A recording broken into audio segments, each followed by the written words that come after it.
నన్ను క్షమించు అని అడగటానికి దమ్ము కావాలి.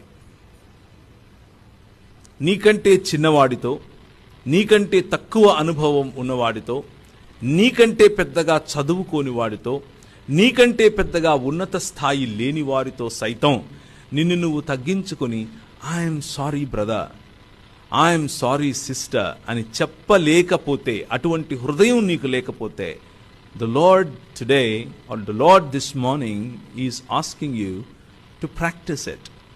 పునరుత్థానము కలిగిన సమాజానికి ఉండాల్సినటువంటి క్వాలిటీ క్షమాపణ అడగటం, అలాగే క్షమించటం.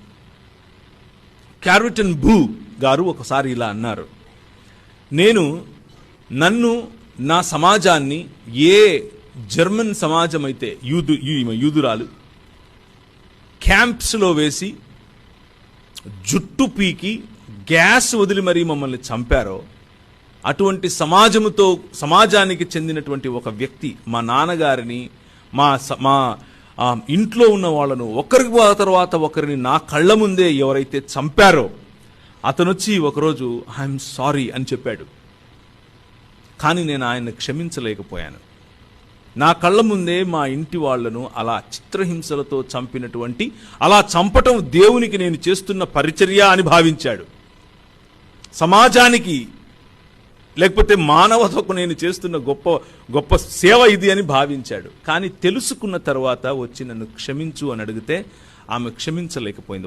ఒకసారి టీవీ ఇంటర్వ్యూలో ఆమె కూర్చుని మాట్లాడుతూ అంది, ఆయనను నేను క్షమించనన్ని రోజులు నిజానికి బందీలో ఉన్నది ఆయన కాదు, నేనే, చెరసాలలో ఉన్నది నేనే అని చెప్పింది.